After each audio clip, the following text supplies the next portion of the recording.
ये session Bollinger band की जो हम लोग सीरीज चला रहे हैं उसी का नेक्स्ट पार्ट है। आज के सेशन में हम लोग समझेंगे कि इंट्राडे में कैसे ट्रेडर इक्विटी में 5 से 8%, 10-10, 12-12% का इंट्राडे इक्विटी रिटर्न की बात कर रहा हूँ, ऑप्शंस की नहीं।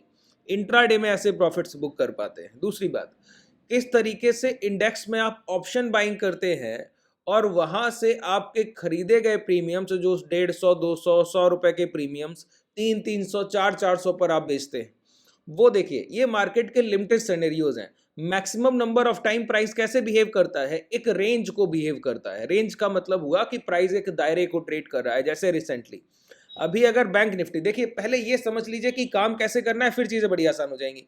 जैसे बैंक निफ्टी अभी पिछले 3-4 सेशन का अगर आप प्राइजेक्शन ऐसे उठाकर देख लेना, तो आप बोलेंगे कि मैक्सिमम टाइम प्राइस ने क्या किया है, रेंज प्ले किया है। तो ये टाइम टू क्या है, ये टाइम टू लॉन्ग का नहीं है ना, शॉर्ट का है। ये ऐसा समय है कि जब आप ट्रेंड्स को बड़े टाइम फ्रेम पर राइड नहीं कर सकते, बड़े लंबे समय तक होल्ड नहीं कर सकते। ये वो टाइम नहीं है कि आपने 200 रुपए का कोई कॉल या पुट बाई किया, वो बढ़कर 600-700 हो जाएगा, ये वो टाइम नहीं। तो ऐसे कौन से प्राइस होते हैं जहां पर आप ये तय करने में पूरी तरीके से सक्षम रहे कि अगर आपकी इंट्राडे की इक्विटी बाइंग होगी तो वो शेयर 4 से 5%, 3% तो मिनिमम रिटर्न देकर जाए। इंट्राडे में इक्विटी बाइंग की बात कर रहा हूं। दूसरा, जब आप ऑप्शंस में ट्रेड करें तो आपको पता हो कि हाँ, आज जो है मार्केट में मोमेंटम हायर है, तेजी से प्राइस चल के जा सकता है, तो आज मैं अपनी ट्रेड्स को होल्ड कर सकता हूं। और ये सारी चीजें पॉसिबल है मात्र बॉलिंजर बैंड के साथ। हाँ, आज अभी तक मैंने आपको सिखाया बॉलिंजर बैंड के साथ 8 ईएमए हाई, और 8 ईएमए हाई को बेसिकली अभी तक आप यूज कर रहे थे शॉर्ट करने के लिए कि बाजार में जब गिरावट होगी तब आपके लिए 8 ईएमए हाई बहुत परफेक्ट काम कर रहा है। अभी तक आपने इतना ही समझा। देखिए, मार्केट में सर बहुत मिरेकल्स चीजें हैं। आप जब आएंगे ना, प्रैक्टिकल मार्केट में काम करेंगे और लंबे समय तक प्रैक्टिस करेंगे, क्योंकि धीरे धीरे आपका प्राइस पर मार्केट पर कमांड बनता है। ठीक है, वो आपको चीजें मैं समझाना चाह रहा हूं कि देखिए कितना ब्यूटीफुली चीजें आपके सामने काम कर रही है, बस आप उन पर काम नहीं कर पा रहे, आप समझ नहीं पा रहे कि आगे बढ़ना कैसे। समझिए, आज हम लोग बॉलिंजर बैंड और एटीएमआर को यूज करेंगे बाइंग के लिए, खरीदारी के लिए, लॉन्ग के लिए, ना कि शॉर्ट के लिए, गिरावट के लिए नहीं। बेसिकली लॉन्ग के लिए हम लोग अभी तक क्या यूज करते हैं, एटीएमआर लो। सर एटीएमआर मेरेकल है सर, ये समझ लीजिए। एटीएमआर लो यूज करते हैं। मैं आपको बताऊंगा कि कैसे एटीएमआर हाई के साथ बॉलिंजर बैंड का यूज आपको इंट्राडे में एक मैस्मराइजिंग रिटर्न्स की तरह आपको दे सकता है कि जो आप कभी सोच ही नहीं सकते थे, इतना आप वहां पर अपने रिटर्न्स को एक्सेप्ट कर सकते हैं। समझिए, एक एक पॉइंट को बहुत ध्यान से सुनिएगा। मैंने आपको अभी तक बॉलिंजर बैंड में दो चीजें बताई, क्या कि बॉलिंजर बैंड में ये 3 लाइनों का एक जो आपका ये रेखांकित समूह है, ये जो 3 लाइनों का झुंड है, इसमें मिडिल लाइन है 20 का मूविंग एवरेज, और अपर लाइन है SD+2 जिसको हम कहते हैं स्टैंडर्ड डेविएशन +2। अगर मैं बोलूं कि पिछली 20 कैंडल का औसत भाव 10 रुपया है, तो ये जो अगली 2 कैंडल का अनुपातिक बिहेवियर हम लोग देख रहे हैं, रेशनल बिहेवियर, कि प्राइस मैक्स टू मैक्स अगली 2 कैंडल में अगर 10-10 रुपए चलकर जाए तो 20 रुपए तक अंदाजन यहां पहुंचेगा। इसी तरीके से लोअर बैंड है SD-2, तो एवरेज -2, सॉरी प्लस लगाया -2। तो अगर पिछली 20 कैंडल या 10 कैंडल का एवरेज, 20 का मूविंग एवरेज है ना, 10 कैंडल 10 मिनट के टाइम फ्रेम पर 20 कैंडल का एवरेज, ठीक है। अब 10 मिनट के टाइम फ्रेम पर 20 कैंडल हो गई सर, सोचिए तो कितने मिनट हो गए, 200 मिनट का औसत निकाल कर दे रहा है ये। और मान लिया पिछले 200 मिनट का एवरेज प्राइस है 10 रुपया, तो मैक्सिमम प्राइस कहां तक गिर कर आ सकता है अगली 2 कैंडल में, वो ये दर्शा रहा है, लोअर विड्थ। अब जरा बॉलिंजर बैंड को इससे थोड़ा सा आगे चलकर समझने की कोशिश करते हैं, एक पॉइंट आगे बढ़ते हैं। ये मैंने आपको रिवाइंड करा दिया जो अभी तक आपने सीखा, ठीक है। मैंने आपको यह भी बताया था कि प्राइस 90% ऑफ टाइम कोशिश करता है कि इस डायनेमिक रेजिस्टेंस और इस डायनेमिक सपोर्ट को फॉलो करने की, कि बॉलिंजर बैंड का अपर विड्थ आपके लिए एक एज अ रेजिस्टेंस रिएक्ट कर रहा होता है, और बॉलिंजर बैंड का लोअर बैंड आपके लिए एक्ट लाइक अ सपोर्ट। उस टाइम पर मैंने आपको एक चीज और समझाई कि कोई भी प्राइस अगर अचानक से इस रेंज से बाहर निकलकर अंदर लौट आए, और उस समय पर ये बॉलिंजर बैंड की तीनों लाइनों में एक वाइड एक्सटेंशन हुआ हो, कि तीनों लाइनों में एक डिस्टेंस बढ़ गया हो, इन तीनों के बीच की दूरी पर्याप्त से अधिक हो गई हो, जितनी औसतन चल रही हो उससे अधिक, और प्राइस दोबारा लौटकर इसी रेंज के अंदर क्लोज करे, तो वहां पर जब लास्ट कैंडल का लो ब्रेक होता है और प्रीवियस ट्रेंड अगर डाउन ट्रेंड है, तो ट्रेंड के फेवर में जब आप ट्रेड एग्जीक्यूट करते हैं तो आपका मिनिमम टारगेट ये होता है, और एक अच्छा टारगेट होता है ये लोअर बैंड। इतना अभी तक हम लोगों ने बेहतर तरीके से समझ लिया। ये चीजें मैंने जो आपको सिखा दी पिछले 3 सेशन में। जिन लोगों ने बॉलिंजर बैंड के लास्ट 2 सेशन अभी तक नहीं देखे हैं, डिस्क्रिप्शन में टेलीग्राम का लिंक है, मैं वहां पोस्ट करा दूंगा, या फिर आप डायरेक्टली चैनल को ओपन करने के बाद देख सकते हैं। इस सेशन को कंप्लीट देख लीजिए, उसके बाद देखिएगा, ठीक है। पहले इस सीरीज को, आज के सेशन को पूरा एंड तक देखना, उसके बाद जाकर विजिट कीजिएगा। अब समझिए एक एक पॉइंट को। अब आगे बढ़ते हैं। देखिए एवरेज कैसे चेंज होता है, जरा वो समझने की कोशिश करते हैं। अगर बॉलिंजर बैंड का मिडिल लाइन 20 का मूविंग एवरेज है, 20 मूविंग एवरेज है, तो HD+2 कब अपनी रेंज को एक्सटेंड्स करेगा और कब अपनी रेंज को स्क्वीज करेगा, ये हमको पॉइंट समझना होगा कि कब इसमें यहां पर एक खिंचाव आएगा और कब इसमें एक संकुचन आएगा। इस पॉइंट को बहुत ध्यान से सुन लीजिए। अच्छा एक बात बताइए, अगर प्राइस में वॉलेटिलिटी है कि अच्छा 20 का मूविंग एवरेज जब हम ले रहे हैं तो इसका सोर्स क्या रख रहे हैं, सोर्स है इसका क्लोज सोर्स का मतलब समझ लीजिए कि एक कैंडल जहां पर बंद हो रही है, पहली कैंडल का ओपन है 10 रुपया, क्लोज है 15 रुपया, हाई है 12 रुपया, ऐसे कुछ भी मान लिया, ठीक है, और क्लोज हुआ है 15 रुपया मान लिया। अब अगर 15 रुपए की क्लोजिंग है तो 10 और 12 से हमको मतलब नहीं। OHLC में, ओपन हाई लो क्लोज में, हम लोग सिर्फ क्लोज को वरीयता दे रहे हैं, बाकी सारे एस्पेक्ट कैंडल के हटा दे रहे हैं और कुछ यूज नहीं कर रहे, ठीक है। तो मैंने क्या कहा कि सिर्फ क्लोजिंग का सोर्स है, तो पिछली 20 कैंडल का जो क्लोजिंग प्राइस है, अगर वो वॉलेटाइल रहा कि पहली कैंडल की क्लोजिंग है 15, दूसरी कैंडल की क्लोजिंग है 18, तीसरी कैंडल की क्लोजिंग है 26 और चौथी कैंडल की क्लोजिंग है 32, तो इससे होगा क्या, इससे होगा एक्सटेंशन। एक्सटेंशन का मतलब हुआ कि जब मूविंग एवरेज के C टू C में डिफरेंस है पर कैंडल, कि हर एक कैंडल का क्लोजिंग बड़ा दूर दूर क्लोज कर रहा है, तो ऐसे टाइम पर मूविंग एवरेज ट्रेंडिंग हो जाता है, डायरेक्शनल या फिर वॉलेटाइल हो जाएगा, या तो इस तरीके का बिहेव करेगा, या इस तरीके का बिहेव करेगा, या इस तरीके का बिहेव करेगा। सर ये मूविंग एवरेज का एक डायनेमिक सपोर्ट रेजिस्टेंस जैसे काम करता है ना, वैसे मूविंग एवरेज औसत हमेशा प्राइस को पकड़ के चलने की कोशिश करता है, इस वजह से ऐसा उसका व्यवहार है। तो 20 मूविंग एवरेज जब वॉलेटाइल होगा उस टाइम पर SD+2 और SD-2 ये एक्सटेंशन में जाते हैं, इन दोनों के बीच का डिस्टेंस, दूरी बहुत तेजी से बढ़ने लगता है। तो जब भी बॉलिंजर बैंड की तीनों लाइनों का डिस्टेंस बढ़ रहा है, उस समय प्राइस में वॉलेटिलिटी है। और वॉलेटिलिटी कब होती है, जब कोई प्रीवियस इंपैक्ट ऑफ बाइंग या previous impact of selling rising on हो, चल रहा हो, अभी अभी चल रहा है, खरीदारी हो चुकी है, अब उसका इंपैक्ट चल रहा है, बिकवाली हो चुकी है, अब इसका इंपैक्ट चल रहा है। अब एक बात बताइए, चलती हुई गाड़ी में बैठना अच्छी बात है क्या? जब ट्रेंड पहले से चल रहा है और उस टाइम पर अगर आप कोई डिसीजन लेंगे तो डिसीजन गलत होने की संभावना है कि नहीं है? पूरी संभावना है सर। इस सेशन को बहुत ध्यान से करिए सर, ये एक बार आप समझ लेंगे पूरा कॉन्सेप्ट और इंट्राडे ट्रेडिंग में आपका पूरा साइकोलॉजी ही चेंज हो जाएगा, ठीक है। ये चीजें मैं आपको बहुत जिम्मेदारी से बोल रहा हूं। अब देखिए, जब आपको समझ आ गया कि एक ट्रेंड पहले से चल रहा है तो उसको आप क्यों ट्रेड करना चाहेंगे, मैं क्या आपको बोलता हूं, मैं आपको बोलता हूं कि प्राइस में सस्टेनेबिलिटी आने पर यह तय होता है कि प्राइस में बायर सेलर्स दोबारा एक नए मोमेंटम की तैयारी कर रहे हैं। अब जो भी विन करेगा वो अलग बात है, ठीक है। बायर्स एक दोबारा तैयारी कर रहे हैं नए मोमेंटम की, कब, जब प्राइस में एक सस्टेनेबिलिटी आ गई, ठहराव आ गया, उस टाइम पर। तो जब भी प्राइस के मूविंग एवरेज मिडिल लाइन 20 का मूविंग एवरेज जब आपको पैरेलल दिखने लगे, इसका मतलब है प्रीवियस क्लोजिंग, नेक्स्ट क्लोजिंग, उसकी नेक्स्ट क्लोजिंग, उसकी नेक्स्ट क्लोजिंग, ये सारी close to close basis candles के जो एवरेज है वो औसतन बराबर है, सारी कैंडल्स की क्लोजिंग बराबर आ रही होगी। इसी वजह से 20 मूविंग एवरेज एक पैरेलल लाइन, एक सीधी रेखा में कन्वर्ट हो जाता है, डायरेक्शनल या वॉलेटाइल नहीं रह जाता है। मिडिल लाइन पे ध्यान दीजिएगा उस टाइम पर, ठीक है। मिडिल लाइन 20 मूविंग एवरेज आपका क्या होगा, एक पैरेलल लाइन की तरह ऐसे दिखेगा, सीधी रेखा की तरह दिखेगा। अब पैरेलल लाइन मैं क्यों बोल रहा हूं, क्योंकि ये तो एक सीधी रेखा है, सिंपल लाइन है। पैरेलल होंगे इसके SD+2 और SD-2 पैरेलल, ये समानांतर होंगे। अगर 20 मूविंग एवरेज एक सीधी रेखा में आ गया तो अपर विड्थ और लोअर विड्थ, अपर बैंड और लोअर बैंड, ये भी इसके बराबर पैरेलली ट्रेड करेंगे और इनमें कोई एक्सटेंशन नहीं होगा। और इनमें उस समय क्या चल रहा होगा, संकुचन, क्योंकि औसत भाव जब लगातार एक ही जगह पर आ रहा है तो उस टाइम पर डेविएशन भी लगातार पकड़ने की कोशिश करता है, प्राइस की रेंज को छोटे से छोटा करता जाएगा। अब एक बात बताइए, इसी टाइम पर जब डिमांड सप्लाई बराबर हो रही होती है और close to close basis candles में कोई बड़ा डिफरेंस नहीं होता है तो प्राइस में बनता है प्रेशर, ठीक है। और दोबारा से बॉलिंजर बैंड तैयार होता है एक्सटेंशन के लिए। अब बताइए, यहां पर एवरेज जो पहले वॉलेटाइल था, पहली कैंडल 10, दूसरी 14, तीसरी 26, इस वजह से क्या कर रहा था, H D plus two, H D minus two अपनी दूरी रखे हुआ था कि हाँ प्राइस में वॉलेटिलिटी कितना भी ऊपर नीचे हो सकता है।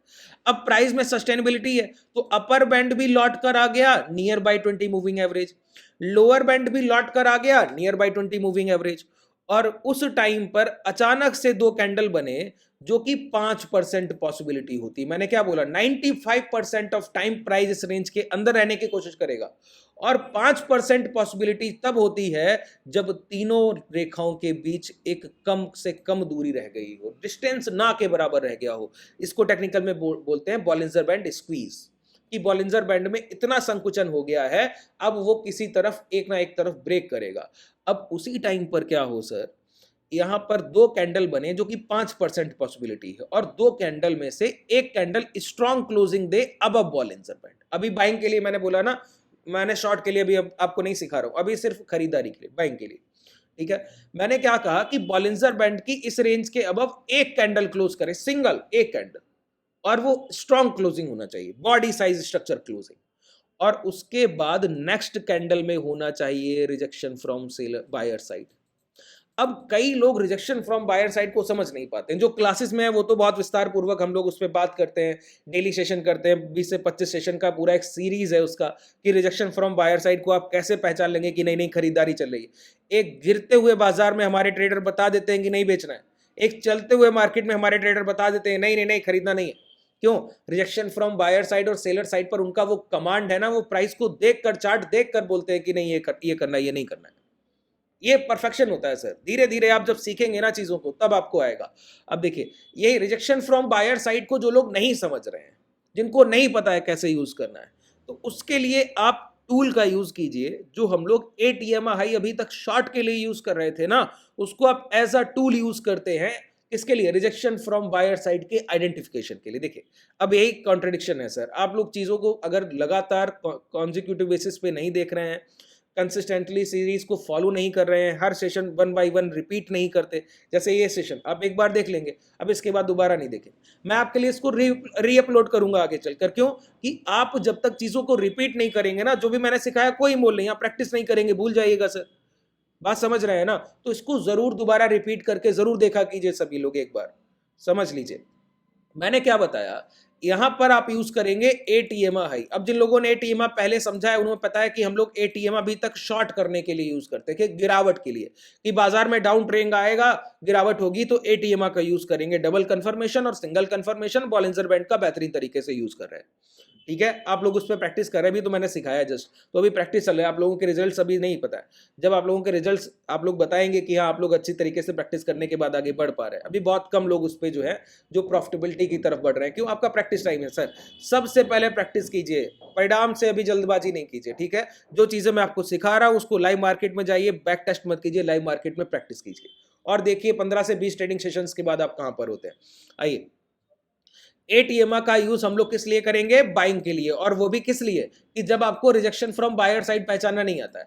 होता क्या है ना सर, ये अपर विड्थ, एक बार मैं आपको बॉलिंजर बैंड ऐसे मैंने लगाया, और बॉलिंजर बैंड के साथ प्राइस ने क्या किया, पैरेलल चल रहे थे, तीनों के बीच में डिस्टेंस बहुत कम हो गया। तो पहले ये वाइड थे, वाइड होने के बाद अभी ये क्या हो गए, तीनों के बीच में डिस्टेंस कम हो गया।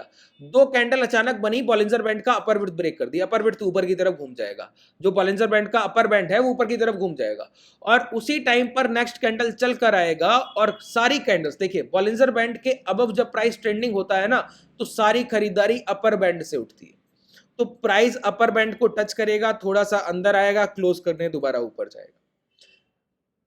इसको हम कहते हैं रिजेक्शन फ्रॉम बायर साइड। इसके साथ ही हम लोग यूज करेंगे एटीएम हाई, कि कैंडल का जो सोर्स अब रखेंगे, पिछली 8 कैंडल के औसत औसत भाव पर हाई का सोर्स यूज करेंगे, कि कैंडल के हाई से हम लोग उसका औसत उठाएंगे, कि अगर उसके हाई से खरीदारी चल रही है तो ही प्राइस मोमेंटम में आता है सर। ये बहुत पुरानी सर सोच है, और इसको लगातार फॉलो करना चाहिए। कुछ चीजें कंजर्वेटिव ऐसी होती हैं जो कभी चेंज नहीं होती। ठीक है, अगर हम प्राइस को उसके हाई से ही उठा ले रहे हैं ना, एवरेज से, तो प्राइस तब तक ट्रेंडिंग रहता ही रहता है, उसको आप चेंज नहीं कर सकते। इसीलिए एटीएम हाई और एटीएम लो हम लोग यूज करते हैं। ठीक है, अब देखिए, अब मैं आपको इसको प्रैक्टिस करके दिखाऊं, एक बार आप समझ लीजिए कि कैसे चीजें। सबसे पहले बॉलिंजर बैंड को लगाया, बॉलिंजर बैंड को लगाया, बॉलिंजर बैंड के बाद यूज कीजिए मूविंग एवरेज, और मूविंग एवरेज में आपको सबसे पहले बॉलिंजर बैंड को एक बार देख लें, इसको हटा दीजिए सर, क्या ही लगा। और बॉलिंजर बैंड को यूज करने का तरीका तो नहीं भूलते हैं ना सर, भूल जाइए तो भी कोई बात नहीं, हालांकि भूलना नहीं चाहिए आपको। देखिए गलत बात है सर अगर भूल रहे हैं। ये मीडियन को चेंज किया, अपर लोअर सबको एक डायरेक्शन में रखेंगे, और इसको भी क्यों ऐसा किया क्यों? क्योंकि हमारी प्राइस पर पैरी नजर रहनी चाहिए। आप इंडिकेटर कोई भी यूज करें, इंडिकेटर सुप्रीम नहीं होता है सर, प्राइस एक्शन सुप्रीम होता है मार्केट में। तो जब भी आप काम कर रहे हैं ना बाजार में, तो एक इनडायरेक्शनल सोच आपके माइंड में हमेशा रहती है कि आपकी प्राइस पर प्रैक्टिस चलनी चाहिए। आप इंडिकेटर से भले प्रॉफिटेबल हो रहे हो, लेकिन प्राइस पर अगर आपकी समझ नहीं पैनी बैठ रही है तो आगे चल के तकलीफ होगी। जब अपना क्वांटिटी लॉट साइज बढ़ाएंगे ना, तब तकलीफ होगी। छोटी क्वांटिटी ट्रेडर होल्ड कर लेता है, बड़ी क्वांटिटी में दिक्कत आती है फिर आगे चल के। अब देखिए यहाँ पर आई बॉलिंजर बैंड लगाया। अब बॉलिंजर बैंड में मैंने आपको क्या बताया? मैंने आपको बताया कि बॉलिंजर बैंड की तीनों लाइनों के बीच डिस्टेंस ना के बराबर रहना चाहिए। चलिए इसका एग्जांपल लेते हैं। मैंने आपको बताया इक्विटी, इक्विटी के बाद इंडेक्स में भी मैं आपको एग्जांपल्स बताऊंगा, ठीक है। सबसे पहले इक्विटी को देखते हैं। मैंने क्या बताया? 5% ऑफ टाइम होगा। अगर रिसेंटली बात की जाए तो मैं आपको एक एग्जाम्पल दूं, पिरामल फार्मा, जिसको हम लोगों ने लास्ट ट्रेडिंग सेशन मैंने ट्रेड किया। देखिए इक्विटी में बहुत पैसा बनता है, आप लोग कर पाएंगे ट्रेड तब तो बात है सर। ये बॉलिंजर बैंड, ठीक है। देखिए सबसे पहले क्या हुआ कि प्राइस का एक वाइड रेंज था, देख पा रहे हैं, तीनों के बीच डिस्टेंस, बड़ा वॉलेटाइल मोमेंटम, डायरेक्शनल चलता जा रहा है, प्राइस चलता जा रहा है, चलता जा रहा है। धीरे धीरे 10 मिनट का time frame, 10 minute Bollinger band जब भी आप इस तरीके से बाइंग के लिए यूज करेंगे तो 2 मिनट नहीं, 5 मिनट नहीं, 10 मिनट, इस परफेक्शन के लिए, सिर्फ एक ये प्राइस के लिए। और जो ट्रिक है वो अगले सेशन में मैं बताऊंगा कि वो कैसे यूज करेंगे। वो किसी भी टाइम फ्रेम पर होता है, वो 15 मिनट पर बहुत अच्छे से काम करता है, आवरली पे बहुत अच्छे से काम करता है, वो आगे बताऊंगा। पहले ये समझिए 10 मिनट का टाइम फ्रेम में यूज करेंगे। अच्छा कई लोग बोलेंगे 10 मिनट का टाइम फ्रेम का ऑप्शन ही नहीं है सर, क्या करें? अरे सर डिस्क्रिप्शन में ये जो मैं डीमेट यूज कर रहा हूं, धन का डीमेट, इसका लिंक है डिस्क्रिप्शन में। जब आप उस लिंक से अपना डीमेट यूज करते हैं तो देखिए कितने सारे टाइम ऑप्शंस आपको मिलते हैं, सेकंड्स के भी मिलते हैं। इसका कोई उपयोग नहीं कर लीजिएगा, ये आपके किसी काम का नहीं है, ठीक है। लेकिन मिनट के टाइम फ्रेम आपके सारे काम के हैं, जैसे 25, 75, 125, ये बहुत अच्छे टाइम फ्रेम है। आगे चल के इनका इंपॉर्टेंस आपको समझाऊंगा कि टाइम फ्रेम कैसे काम करता है, ठीक है। अभी देखिए सबसे पहला काम, बॉलिंजर बैंड के बीच में डिस्टेंस कम होना। तो पहली चीज तो यही हम आइडेंटिफाई करेंगे, बॉलिंजर बैंड के बीच में डिस्टेंस कैसे कम हो। देखिए बॉलिंजर की तीनों लाइनों में डिस्टेंस है यहाँ पर। अब ये धीरे धीरे धीरे धीरे धीरे धीरे देखिए SD+2 SD-2 कम होते गए। क्यों? क्योंकि कैंडल के क्लोजिंग में डिस्टेंस देखिए बिल्कुल एक जगह आकर सर नैरो हो गया, पूरा एक लाइन में कैंडल्स बनाए। और उसी टाइम पर अगर आप गौर करें, यहाँ पर तीनों के बीच में ये डिस्टेंस, अब पैरेलल लाइन आ गई, पैरेलल लाइन आ गई, देख पा रहे, बिल्कुल पैरेलल आ गई। कितना परफेक्ट बनता है वो समझ लीजिए। उसके बाद प्राइस क्या करता है, नेक्स्ट सेशन में पहली कैंडल में हाई ब्रेक करता है और स्ट्रॉन्ग क्लोजिंग देता है अपर बैंड, और बैंड ऊपर की तरफ फ्लाई करता है, ऊपर की तरफ खुल जाता है, ओपन होता है। अब क्या होगा? अब ये होगा एक्सटेंशन का टाइम है, बॉलिंजर बैंड में एक्सटेंशन होगा, अप साइड मोमेंटम की तैयारी है सर ये, ठीक है। और उसी टाइम पे मैंने आपको क्या बोला, यहां पर आप चाहे तो यूज कर सकते हैं जब भी। अच्छा यहां पे तो बहुत कम आपको उपयोग दिखेगा, क्यों? क्योंकि यहां पर कोई 2 से 3 कैंडल नहीं बनी, यहां पे बनी है ना, यहाँ पे आपको बता देगा कि हाँ अभी भी खरीदारी चल रही है, बने रहिए बने रहिए, सारी कैंडल ऊपर क्लोज कर रहे हैं। ये बॉलिंजर बैंड के बाद 8 EMA high rejection from buyer side के लिए बहुत जरूरी है, वो हमेशा ध्यान रखिए, मैं आपको बताऊं। अभी और एग्जांपल बता दूंगा, पहले एक समझ लीजिए अच्छे से। जहां पर बॉलिंजर बैंड के साथ 8 EMA को आप यूज करेंगे ना, जैसे कि हम लोगों ने लास्ट सेशन हुडको को भी ट्रेड किया, तो हुडको को कैसे ट्रेड किया वो मैं आपको समझाऊंगा, ठीक है। 8 EMA हाई इस तरीके से लगा लीजिए, अब आपको बेहतर दिखेगा, ठीक है। अब आपको समझ आएगा रिजेक्शन बायर और सेलर साइड कैसे होता है। यहाँ पे देखिए कब आपको एग्जिट करना है वो भी आपको समझ आ जाएगा। यहाँ पे देखिए पहली कैंडल 8 EMA को देखिए टच किया हाई के एवरेज प्राइस को, और उसके स्ट्रॉन्ग क्लोजिंग दिया अपर बैंड के ऊपर, और यहाँ पर ये तीनों लाइन पैरेलल हो गई थी। अब ये लॉन्ग का टाइम है, SL swing low, last candle का लो, इससे ज्यादा नहीं। और ट्रेल कैसे करेंगे? जैसे जैसे कैंडल बनता है, ये कैंडल बन गया इसके साथ ट्रेल, ये कैंडल बन गया इसके साथ ट्रेल। अब कैंडल तो अब क्लोज कर रहा है, लेकिन लास्ट कैंडल हाई के ऊपर नहीं, ट्रेल कर रहा है, ट्रेल कर रहे हैं। और इसके अंदर अगर एक कैंडल क्लोज कर गया तो यहां तक भी वेट नहीं करेंगे, वहीं निकल जाएंगे, कोई वेट नहीं करेंगे। फिर एक कैंडल 8 EMA हाई के अंदर क्लोज किया, कोई वेट नहीं, वो तो शॉर्ट करने का टाइम है, टारगेट ये है, अभी पिछले सेशन में समझाया, बहुत ध्यान से देखिएगा जाकर। अब नेक्स्ट कैंडल ये बन गया, फिर हमारा क्या है, ये ट्रेल है। अब इस ट्रेल के बाद क्या ट्रेल है कि एक कैंडल क्लोज कर दे अब बैंड, अब इस अब 8 EMI है। ये सब तरीके से बहुत परफेक्ट है सर आपके लिए, आप यूज कीजिए फिर पता लगेगा। अब यहाँ पे प्राइस रुक रहा है, एक कैंडल ये बनाया, अब इसके साथ या फिर एक कैंडल क्लोज करें, यहाँ पर एक कैंडल अंदर क्लोज किया, एग्जिट। यहाँ पर एंट्री होती है 249 पे, एग्जिट कहां पर होता है 263। प्राइस में देखिए सर 249 और 263, ठीक है। 4-5%, 5-5% के इंट्राडे के मोमेंटम होते हैं ये, मैंने बताया ना इंट्राडे में आपको इतना ये मुनाफा देकर जाता है, आपको बहुत ज्यादा देखने की जरूरत नहीं, 2-3% आसानी से मिलता है, ये तो ज्यादा है सर, इतना नहीं, एवरेज 2-3% का रखिए। हाँ कई कई सेशन ऐसे आएंगे जब आप 12-12, 14-14% तक लेकर जाएंगे, स्मॉल कैप और मिड कैप में स्पेशली, लार्ज कैप में ऐसा नहीं होगा, ठीक है। दूसरा हुडको का एग्जांपल लीजिए, देखिए हुडको का शेयर मैं आपको दिखाऊं, ये रिसेंट प्रीवियस सेशन का एग्जांपल ले रहा हूं, ऐसा नहीं कि 4 महीने पहले आपको बता रहा हूं कोई चीज, बहुत ध्यान से सुनते जाइए बस। क्या हुआ प्राइस में बताइए, एक्सटेंशन, बड़ा एक्सटेंशन, एक्सटेंशन के बाद देखिए closing closing closing closing closing closing closing, अब एक कैंडल जैसे ही क्लोज किया तुरंत प्राइस अंदर आ गया, और यहां पर कोई पैरेलल तो हुआ नहीं था, लगातार डिस्टेंस चल रहा था, इस वजह से यहां पर कोई लॉन्ग या शॉर्ट की एंट्री नहीं बनती। अब यहां पर देखिए ये बॉलिंजर बैंड के साथ तीनों लाइंस पैरेलल हुई, पैरेलल होने के बाद डिमांड उठाने गया, डिमांड उठाने के बाद एक कैंडल स्ट्रॉन्ग क्लोजिंग। अब स्ट्रॉन्ग क्लोजिंग के बाद एंट्री कब है, जब प्राइस अच्छे से बिहेवियर दिखाए, 8 EMI हाई से डिमांड उठाए, अब यहीं पर एंट्री करने के बाद ऐसा लिए स्विंग लो, बैठे रहिए, पहला हाई ब्रेक हुआ, अब ये एसएल, इसके साथ एक ये डिमांड, हाँ ये फॉर्मेशन और याद रखिएगा टारगेट के लिए बहुत काम आता है, बॉलिंजर बैंड में बहुत काम आता है। बॉडी स्ट्रक्चर एक डोजी और दूसरा बॉडी, अब इस डोजी के साथ ट्रेल करेंगे, उसके अलावा नहीं, ठीक है, ये बात समझिए। और इसके ऊपर जब तक प्राइस रहेगा तब तक होल्ड कर सकते हैं, और एक कैंडल 8 EMI लो के हाई के अंदर क्लोज किया तो एग्जिट, ये सारी चीजें। अब ये कैंडल यहाँ पे पहुंचा, उसके बाद इसके ये हाई ब्रेक हो रहे थे, ब्रेक होते जैसे ही तुरंत एग्जिट, कोई वेट नहीं, ठीक है। इस तरीके से आप अपनी पोजीशन को प्लान, तो अब मैंने आपको एग्जांपल दे दिए, आप बैक टेस्टिंग कीजिएगा, आपके सामने सर डेटा जो आएगा आप देखकर पागल हो जाने वाले, ठीक है। लेकिन मैं बोलता हूं लाइव मार्केट जब तक नहीं करेंगे तो बैक टेस्टिंग से कोई आपका फायदा नहीं है। चलिए, अगर आप हमसे जुड़ना चाहें तो डिस्क्रिप्शन में टेलीग्राम व्हाट्सएप कम्युनिटी का लिंक तो है ही, उसके साथ एप्लीकेशन का लिंक भी है, डायरेक्टली क्लासेस में एनरोल करने के लिए वहां से आप डायरेक्टली एप्लीकेशन को डाउनलोड कर सकते हैं। अगर कोई डाउट रह गया हो इस सेशन को लेकर तो कमेंट सेक्शन में बताइएगा, अगर पसंद आया हो तो भी कमेंट सेक्शन में बताइएगा। अगर आप लोग सीखना, और इसको जैसे कि हम लोग बॉलिंजर बैंड का एक ट्रिक डिस्कस करेंगे नेक्स्ट सेशन में, उससे पहले जो भी आपको डाउट आ रहा है कमेंट सेक्शन में पूछ सकते हैं, या फिर डायरेक्टली कॉन्टैक्ट करके भी पूछ सकते हैं, कॉन्टैक्ट डिटेल भी डिस्क्रिप्शन में आपके पास है। धन्यवाद।